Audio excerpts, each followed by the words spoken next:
Boa noite, testando som, testando imagem.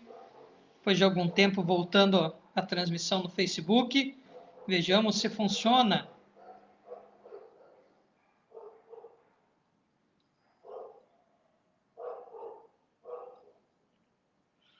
Então, se você está me vendo bem, me ouvindo bem, por favor, deixe um comentário aí.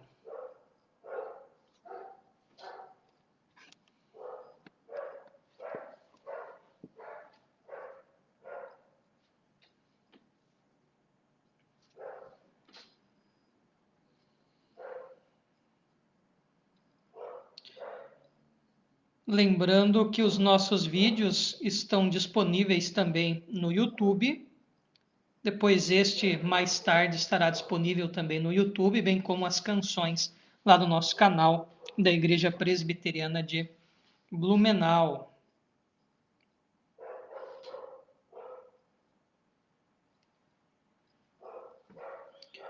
Não esqueça de compartilhar no perfil seu do Facebook a nossa live.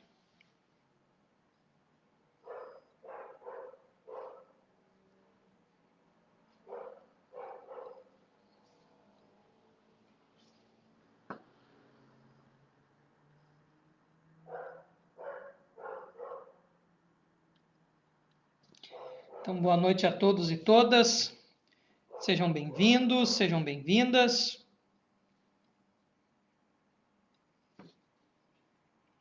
Vamos iniciar a nossa live orando. Senhor, nós lhe rendemos graças por mais uma noite de vida que o Senhor nos dá, por este tempo abençoado em que ouvimos a tua voz através da mensagem, em que conversamos contigo através da oração. Abençoe todos os nossos irmãos e irmãs presentes online, aqueles que assistirão depois, que a tua bênção e o teu amor esteja sobre todos eles, sobre todas elas. Pai, agora que vamos ouvir a tua mensagem, prepare o nosso coração para aprendermos de ti. Quanto a mim, Senhor, coloco-me nas tuas mãos para ser mero instrumento teu. Usa-me segundo a tua vontade e que a tua palavra fale aos nossos corações, em nome de Jesus. Amém. Então, a você que está chegando agora, boa noite, seja muito bem-vindo, muito bem-vinda à página no Facebook da Igreja Presbiteriana de Blumenau. Ficamos algum tempo aqui sem transmitir pelo Face, fazendo só pelo YouTube devido a problemas técnicos. Então, hoje vamos ver se conseguimos fazer a live por aqui também. Tá? Eu sou o pastor Anderson, pastor da Igreja Presbiteriana de Blumenau, e hoje nós iniciamos o versículo 6 até o versículo 13 de Romanos. Olha só, quem diria, né? Já passamos da metade do livro de Romanos. Então vamos lá, vamos iniciar o nosso estudo, e eu farei daquela maneira, eu lerei o versículo e já farei o comentário. Romanos,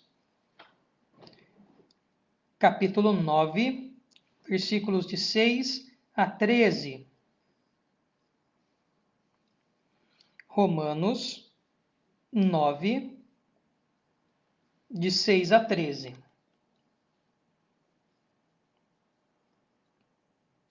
Enquanto você se localiza aí nos versículos, só a título de informação, os versículos de 1 a 5, que foi o estudo da segunda-feira, está lá disponível, né, no nosso canal no YouTube. Ontem nós tivemos a participação do presbítero Max, que nos trouxe uma mensagem abençoadora, foi bênção de Deus. E hoje nós voltamos ao nosso estudo aqui em Romanos capítulo 9. Bom, o seguinte, de 1 a 5 que nós estudamos foi bem tranquilo, foi uma introdução ao capítulo 9, né?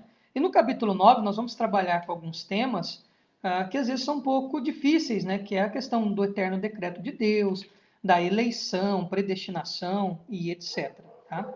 O que acontece? Geralmente nós esperamos esgotar este tema ou esgotar este assunto neste capítulo de Romanos, e não é bem assim. Tá? Essa doutrina da eleição, né? Lá os cânones de Dort, lá o sínodo de Dort que se reuniu no século XVIII, se eu não me engano, início do século XVIII, para tratar desse assunto, ele vai usar um termo específico, né? Eleição incondicional, né? Essa eleição que Deus faz que não está condicionada. Depois disso, inúmeros livros e temas vão tratar deste assunto. O próprio João Calvino aborda um pouco disso nas Institutas e até no seu comentário que ele faz dos vários textos, inclusive desse texto, também vai falar dessa questão da eleição. Mas olha, a teologia sistemática é um ramo da teologia que tem como função estudar temas. Então, o que ela faz? Ela pega esse tema, que é recorrente em toda a Escritura, no Antigo e no Novo Testamento, da eleição. E a teologia sistemática vai buscar uma série de versículos e ocasiões em toda a Escritura para formular um postulado de doutrina. Então, ela pega um monte de versículo, faz um monte de comentário, tenta juntar aquilo. Então, a teologia sistemática é a parte matemática, mais ou menos, aí da teologia, né? Junto com a exegese, que é o estudo do texto nos seus originais. Bom, os outros ramos, né? Você tem a teologia filosófica, tem a teologia histórica, tem a teologia bíblica, que é muito ampla também, e etc. Ou seja, se dissemina em muitos ramos. Nós não vamos esgotar esse tema e essa discussão acerca de eleição, de predestinação, enfim, lendo e estudando somente esses versículos. Por quê? Eu estou agora preocupado com o que Romanos 9 está dizendo acerca de. Então, o que o texto nos oferece é o que eu vou oferecer. O que o texto diz é que eu vou tentar dizer. Então, nós não teremos este aprofundamento sistemático ou dogmático, como alguns dizem, do tema eleição incondicional, predestinação, dupla predestinação, eterno decreto de Deus e etc. Que seria um ensino da teologia sistemática. Quando nós estamos estudando a carta, versículo a versículo, capítulo a capítulo, nós vamos nos ater ao que o texto diz. Ah, mas parece que ficou incompleto. Então, já digo, não estou falando do tema eleição especificamente, que nós teríamos que recorrer a toda a escritura do Novo e do Antigo Testamento. Então, vamos focar aqui, ao que o texto diz aqui, o que Romanos diz aqui. Lógico, se fôssemos falar do tema e não do texto, aí é citar Gálatas, Efésios, Gênesis, Apocalipse e etc. Tá? Então, só para você não ficar ansioso ou ansiosa, né, visto que é um tema que às vezes gera bastante desconforto para a gente nessa ideia de predestinação, de eleição, de eterno decreto de Deus, e eu acho muito tranquilo, né? Muito claro, na escritura muito simples. Mas vamos lá então, ver o que o Romanos 9, de 6 a 13, que introduz essa ideia aqui em Romanos, o que Paulo vai dizer acerca de eleição. Versículo 6. E não pensemos que a palavra de Deus haja falhado, porque nem todos os de Israel são de fato israelitas. Então, Paulo vai dizer que aquelas promessas que são feitas no Antigo Testamento ao povo de Israel, elas não são anuladas, não são falhas. Então, a palavra de Deus não falhou. A palavra de Deus não está errada quando Deus fala da eleição do povo de Israel. Mas veja, Paulo já dá o argumento aqui mesmo. A palavra de Deus não falhou. Ele fez promessas, mas veja, ele não fez promessas à raça, à questão étnica. Porque nem todos de Israel são de fato israelitas. Então, nesta primeira abordagem, o que Paulo está falando? Ora, a palavra de Deus não falhou. As promessas que ele fez, de fato ele fez. Mas ele não fez a nação étnica, não fez a raça, a biologia, a genética, aquela coisa, né? Eu nasci de pai judeu, de mãe judia, eu sou judeu, então os meus genes, a minha biologia, a minha descendência étnica, ela é predestinada ou eleita por Deus porque eu sou judeu. Exatamente esse argumento que Paulo vai desconstruir aqui nos próximos versículos. Então, porque nem todos os de Israel são de fato israelitas. Ou seja, a promessa não é étnica, a promessa não é a raça, mas a promessa é aos filhos da promessa. E agora ele vai começar a desenvolver com base no Antigo Testamento, citando o exemplo dos patriarcas, Abraão, Isaac, Jacó, para tipificar, para mostrar, para dar base ao seu argumento. Versículo 7. Nem por serem descendentes de Abraão são todos os seus filhos, mas em Isaque será chamada a tua descendência. Então vamos lá. Mais uma vez. Então, usando agora Abraão, vai dizer, olha, de fato, não são os da raça, não são os que têm a questão étnica, que são aqueles que são os eleitos de Deus por uma questão étnica, por uma questão de raça, por uma questão de genética, por uma questão de biologia. Né? Veja, Isaac, e Paulo vai abordar essa ideia de Isaac muito bem em Gálatas também, né? Dizendo que os filhos de Abraão, na verdade, são os que são filhos da promessa, ou filhos da fé. Por quê? Em Isaac será chamada a tua descendência. Sara era estéril, Abraão já era bem velho e Sara também bem velha. Ele tinha Ismael, que era o filho de Agar, né, e tinha lá os seus outros servos e servas e etc. Mas a descendência que Deus fala, não, eu vou fazer de ti uma grande nação a partir da tua descendência. Ou seja, a promessa que Deus faz a Abraão, e esta promessa de que Isaac viria, foi em Isaac será chamada a tua descendência, né, a referência é a promessa de Deus, não a questão étnica, não a genética, a biologia de Abraão ou de Isaac. E Isaac será chamada a tua descendência. Consequentemente, né, veja, Deus quis escolher Isaac e não Ismael. Lembram-se que Deus, quando Agar e Sara têm uma discussão, Deus tranquiliza Abraão e fala, manda a filha da escrava, manda a escrava e o filho dela embora, e ela vai embora para o deserto, está triste, está ali na beira do poço, então o anjo vem e a consola, então, e fala, eu vou fazer de ti também uma grande nação, fala para Agar, para Ismael, mas a mesma fala, a descendência de Abraão vem de Isaac, mas Isaac é por causa da promessa, ou seja, Abraão não esperava, era impossível, né? Ele nasce de uma maneira milagrosa. Então, dizer que em Isaac será chamada a tua descendência, a eleição, ou seja, aquela escolha que Deus faz daqueles que são seus desde antes da fundação do mundo, não depende de uma questão biológica, não depende de uma questão de raça, não depende de uma questão genética. Tá? Étnica é uma questão de promessa. Versículo 8. Isto é, estes filhos de Deus não são propriamente os da carne. Opa! Agora Paulo chegou no ponto certinho. Os filhos de Deus não são propriamente os da carne, ou seja, não é nada relacionado à questão étnica. Deus não elegeu o Israel étnico, Deus não elegeu o Israel genético, biológico, ou seja, mas ele elege o povo, né, o povo ali como se um tipo daquilo que seríamos o novo Israel de Deus, os eleitos de Deus, a igreja do Senhor hoje, nós usamos esse termo, tá? Não está ligado à questão da raça. Versículo 8 ainda. Mas devem ser considerados como descendência os filhos da promessa. Ou seja, quem que promete cumpre? Deus.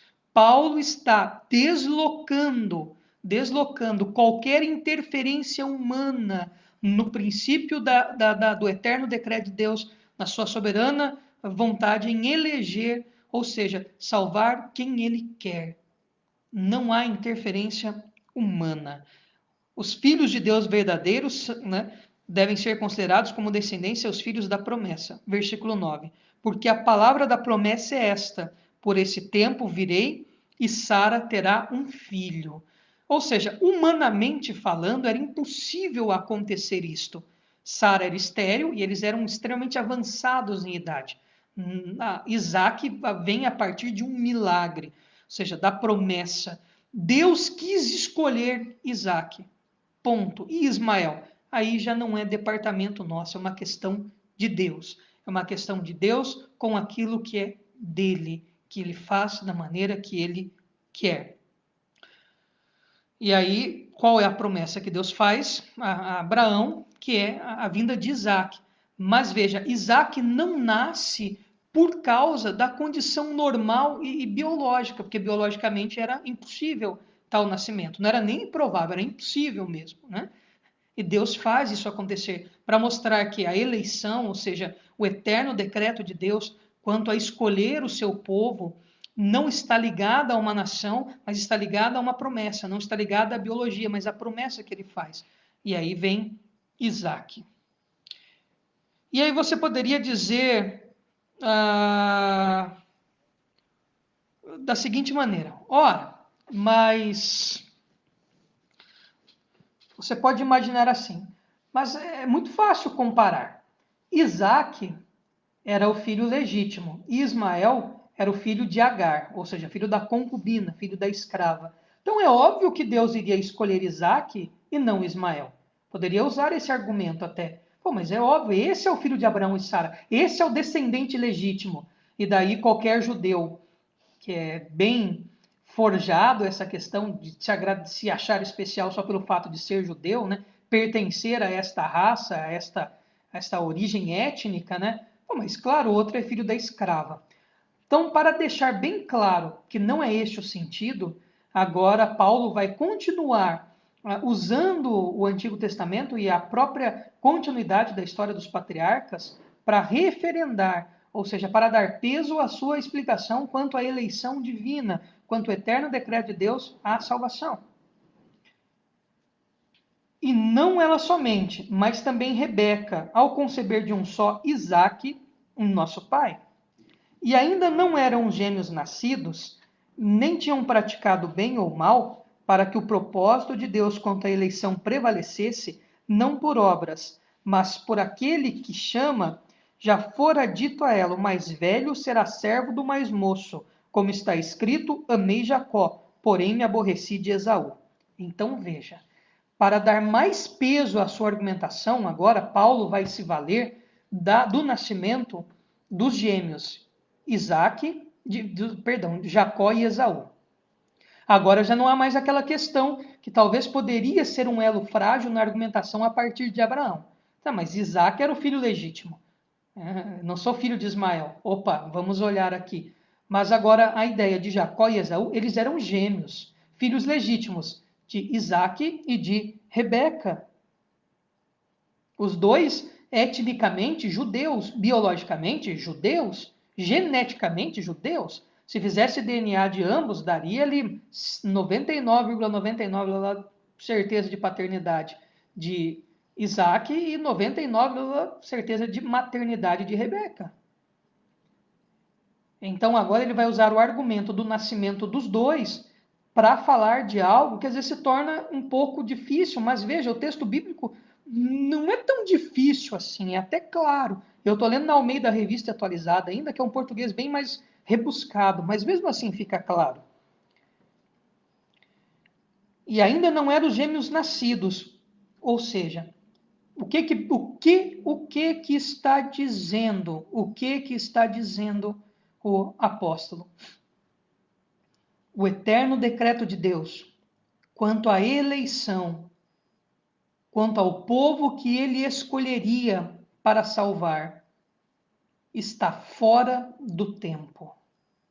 Não eram os gêmeos ainda nascidos. Então não é uma questão étnica, porque se fosse, ambos seriam tratados como povo de Deus, como eleitos do Senhor, e não são. E não são, tá? Então, para ficar bem claro, os gêmeos ainda não eram nascidos. Aonde nasce o eterno desígnio da eleição? Na eternidade.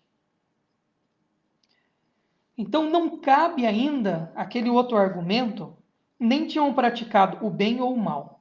Há um argumento muito frágil de algumas pessoas que não concordam com essa doutrina da eleição, da predestinação, que diz mais ou menos o seguinte: mas Deus salvou a Mariazinha e não salvou a Joaninha, porque ele já sabia o futuro de ambas. E sabia que a Joaninha ia fazer o bem e a Mariazinha ia fazer o mal. Deus sabia que o Pedrinho ia ser um cara ruim. Por isso que ele não foi eleito. Enquanto que o Máriozinho ia ser um cara bom. Então, por isso que Deus escolheu ele. Argumento frágil, não bíblico, e por que não dizer herético? E o Paulo já desconstrói isso de cara. Ou seja, não haviam praticado, ou seja, interdepende de obras. A eleição de Deus inicia onde? Na eternidade. Outra, a eleição de Deus é incondicional, incondicionada. não está condicionada às obras. Mesmo porque o que Paulo nos diz até agora, quando nós que estudamos o capítulo 1, 2 e 3 e 4 de Romanos, vimos que Paulo deixa muito claro, principalmente no seu capítulo 3, que todo ser humano, judeu e grego, praticam o quê? Maldade. Lembra que falamos da depravação? Da depravação total do ser humano? O ser humano totalmente depravado, ou seja, ninguém merece ser salvo. Deus não escolhe diante de atitude meritória. Antes eu deixei uma frase do John Stott ali no Facebook da igreja aqui, eu não sei se você leu, mas se não leu, depois você veja lá, tá? Antes do vídeo do Fabrício, eu deixei uma frase do John Stott que fala sobre essa ideia. Ou seja, a eleição de Deus não está condicionada às nossas obras. Mesmo porque se fosse assim, Jacó só pisou no tomate a vida inteira, né? Nasce na eternidade, não está condicionado às obras. Deus não elege ninguém, porque ele sabia de antemão se aquela pessoa seria boa ou seria ruim. Quem faz esse argumento é porque não conhece Bíblia, não lê Bíblia. Porque é o que está escrito aqui. Não tinham praticado o bem e o mal, para que o propósito de Deus, ou seja, a vontade de Deus, o eterno desígnio de Deus, prevalecesse quanto ao quê? A eleição, não por obras, mas por aquele que chama. O fato de Deus ter escolhido o seu povo, ter escolhido aqueles a quem ele iria salvar, é uma coisa dele. Prevalecesse aquele que chama, ou seja, é a vontade de Deus, a soberania divina, o eterno decreto dele, segundo Paulo lá aos Efésios, segundo o beneplácito da sua vontade. Não por obras. Não por obras. Ah, pastor, eu fui eleito por Deus para ser salvo, porque Deus sabia que eu ia para a igreja, que eu ia levar uma vida negativa. Não está condicionada. E já fora dito a ela, o mais velho será servo do mais moço. Como está escrito, amei Jacó, porém me aborreci de Esaú. Ou seja, Jacó não merece, mas Deus o chama. Esaú merece o quê? O que todos nós merecemos. A anomalia da salvação, né? A coisa estranha da salvação, não é que Deus condena o ser humano, né? Mas está justamente em dar algo que nós não merecemos. Todos nós, por causa dos nossos pecados, merecemos o quê? A pena eterna. Eterna separação de Deus, eterna separação do Pai. Vivemos eternamente separados de Deus. A penalidade máxima pelo pecado. O que Deus faz em Cristo desde antes da fundação do mundo, como o texto diz aqui? De maneira eterna, de maneira incondicionada, de maneira graciosa, de maneira soberana, ele escolhe um povo para ser seu. Não está ligada à questão étnica, se é judeu, se é grego, se é brasileiro, se é norte-americano, se é africano. Não, mas Deus escolhe o seu povo sem nenhum critério genético ou biológico. E não escolhe porque seria um povo bonzinho. Ah, mas é um pessoal que ia ser bacana e eu já sei. Não, pelo contrário, o próprio Romanos vai dizer que todos nós estamos totalmente depravados. Sendo assim, e aqueles que não são eleitos? Eu nem gosto do termo não eleito, porque dá uma ideia estranha, parece que Deus está, está fazendo uma coisa ruim. Não, não é essa a ideia. Os outros simplesmente vão receber o que merecem.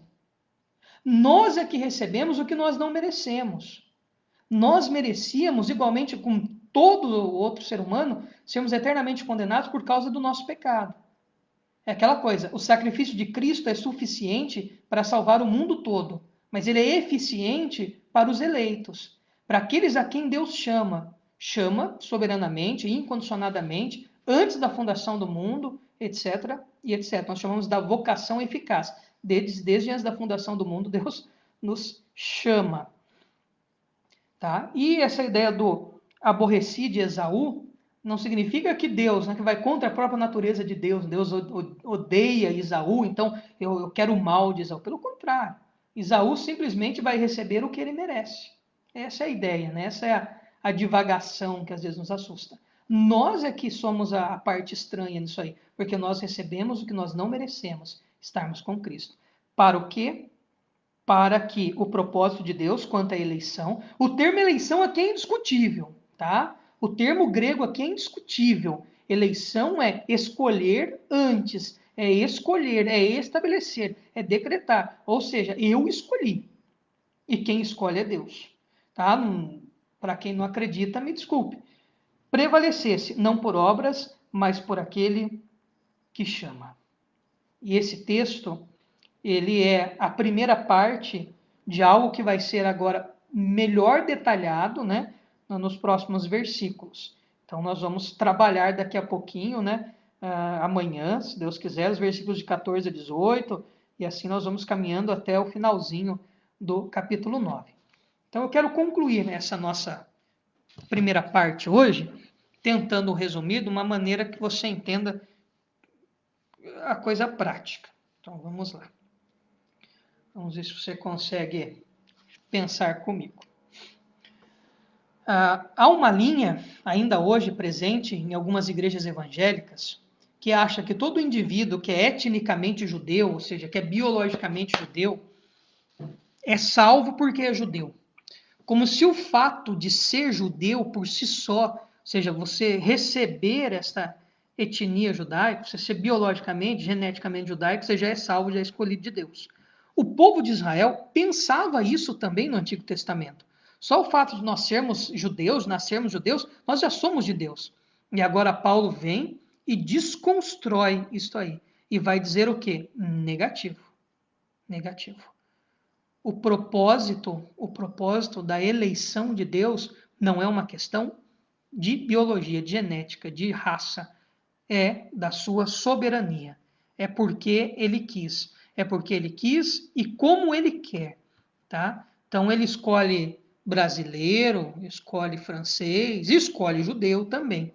Mas o que Paulo está deixando é claro, não há mais uma preferência de Deus por um povo especificamente. Porque todos aqueles que são filhos da promessa, ou seja, todos aqueles que são escolhidos por Deus, tornam-se agora o Israel espiritual de Deus, o povo de Deus. E eu quero encerrar lendo um texto aqui para vocês.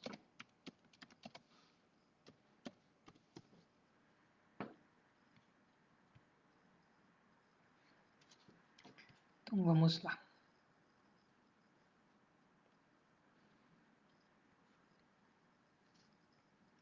Opa, sumiu o texto aqui, meu som. Quero ler um texto para vocês.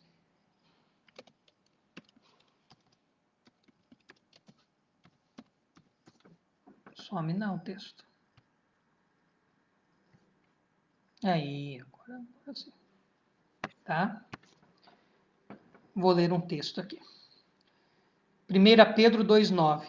Mas vós sois a geração eleita, o sacerdócio real, a nação santa, o povo escolhido, para que anuncieis as virtudes daquele que vos chamou das trevas para a sua maravilhosa luz. Mas vós sois geração eleita, o sacerdócio real, a nação santa.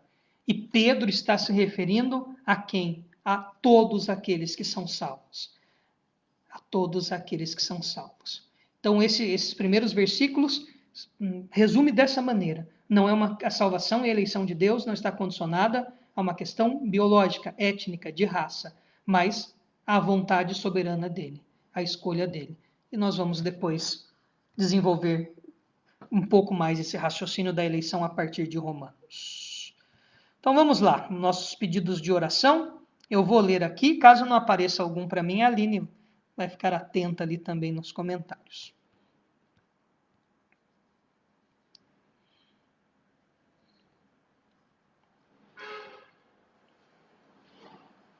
Bastante comentário. Foi bom que a gente manda bastante abraço. Então vamos lá. O primeiro pedido que aparece para mim aqui é da nossa irmã Léo. Pede orações pela saúde da Aidi e pela saúde do presbítero Max. Tem um pedido aqui do meu sogro, José Vitor Vitinho.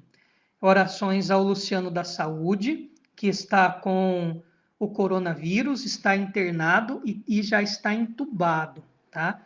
Luciano da Saúde, ele é um irmão batista, lá de uma das igrejas batistas de Mogi Guaçu. Eu conheço ele desde 2003, né? Ele é vereador, acho que, se eu não me engano, ele foi diretor ou secretário de saúde um tempo da cidade lá. Por isso, Luciano da Saúde, ele trabalhava no posto de saúde, né? E nós chamávamos ele de Lu, né? O Luciano, amigo, desde 2003. Então, está com corona, está entubado, né? É um irmão nosso da Igreja Batista lá de Mogi Guaçu. Conheço há muitos e muitos anos, né? Então, orar pelo Luciano lá de Mogi Guaçu, que está com corona, no estado grave, né? Quando entuba, porque já está no estado grave. É novo, né? O Luciano não tem o quê? Uns 50 e poucos anos? 40 e poucos, 50 e poucos anos, né? A nossa irmã Lena pede oração por todas as nações.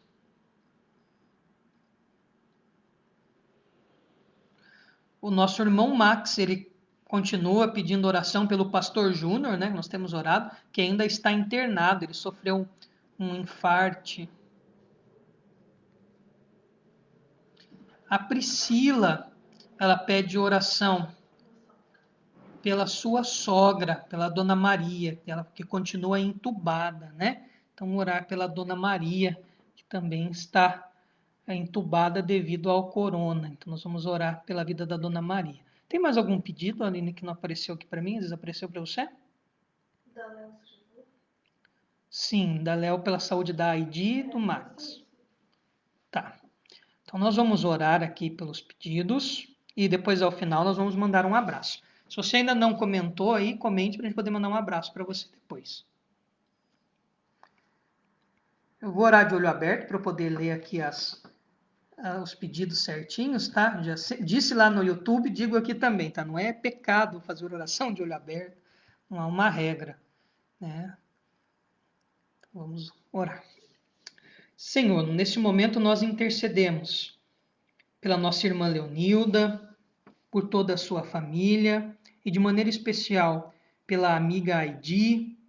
Pai, tu conheces o que esta serva precisa, o Senhor sabe das suas necessidades.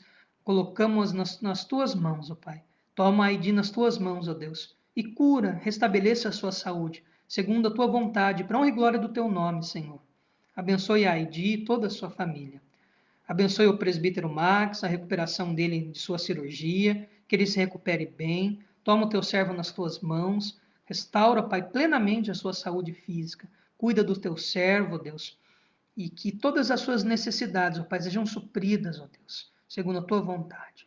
Senhor, nós intercedemos também pelo Luciano, nosso amigo de longa data, entubado devido ao coronavírus. Senhor, tenha misericórdia do Luciano, é um servo teu, pregador da tua palavra, líder da igreja lá em Mogi Guaçu.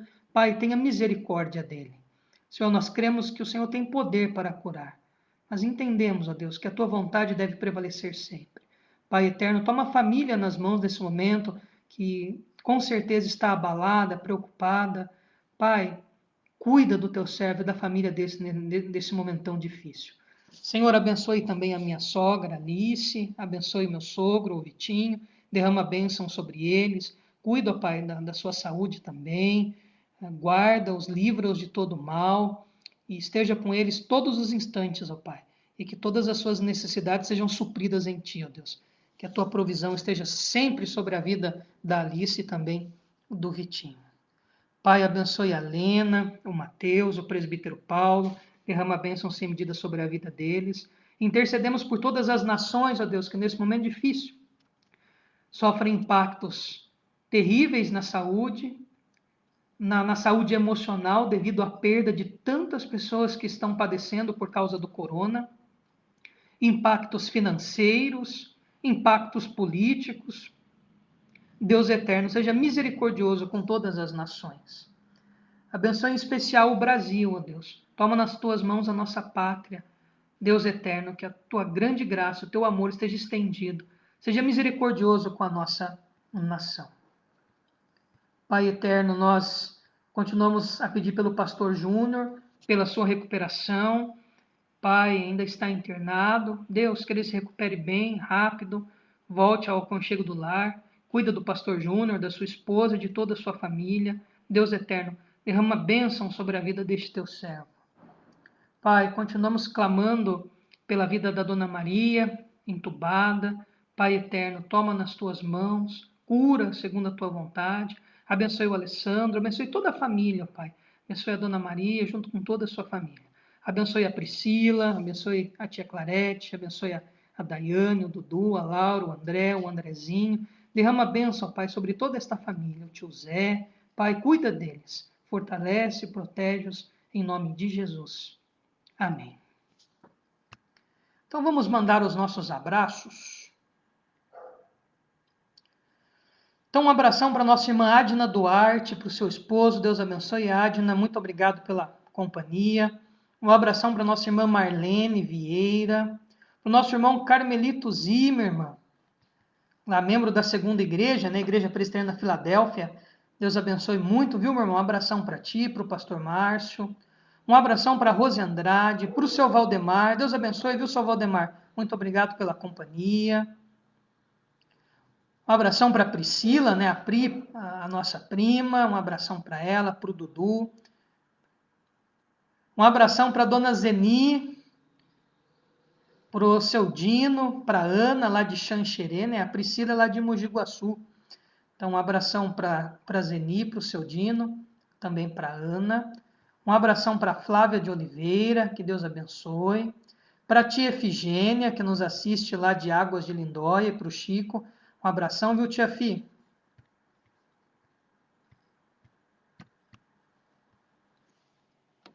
Opa, o que deu aqui?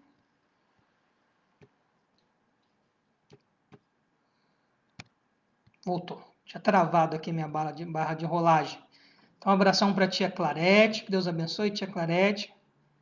Também lá de Mogi Guaçu, né? Um abração para Léo, para o presbítero Max, para a Hanna, para a Ellen, para o Max William, né? Que Deus abençoe muito toda a família. Um abração para a Marisa, para o presbítero Adir, um abração. Deus abençoe muito, viu, Marisa? Um abração para o Adir aí. Deus abençoe muito vocês. Para o seu Esmerentino, né? Saudades do seu Esmerentino. Um abração para o nosso presbítero Elias Alves Delgado, lá de Xanxerê. Boa noite, Deus abençoe, seu Elias. Um abração para o senhor, para a dona Iraci. E Deus abençoe muito aí toda a família. Um abração para o diácono Osni, para a nossa irmã Valéria. Deus abençoe. Um abração para o meu sogro, o Vitinho, para a minha sogra Alice. Para a Lena, o presbítero Paulo e o Mateus. Um abração para a nossa irmã Claudete Bittencourt, lá de Itapema. Um abração para Solange, lá de Xanxerê. Um abração, viu, Solange? Deus lhe abençoe. Tem mais algum nome que apareceu para você? Então, um abração para o reverendo José Hilton Brito, né, lá de Rio Verde, no Goiás, pastor da Igreja Reformada Betesda, homem de Deus. Um abração, Zé Hilton, obrigado pela companhia. Um abração para o Cafu, nosso amigo Genivaldo Santos, lá de Caxambu, sul de Minas Gerais. Então, que Deus abençoe todos os irmãos e irmãs. Vamos nos despedir com a bênção do Senhor. Irmãos e irmãs, que a graça do nosso Senhor e Salvador Jesus Cristo, o amor, a bênção de Deus, o eterno Pai, a comunhão e a consolação do Santo Espírito esteja com todo o povo de Deus aqui presente e espalhado sobre a face da terra, para todos sempre. Amém. Então, boa noite a todos e a todas. Voltamos amanhã.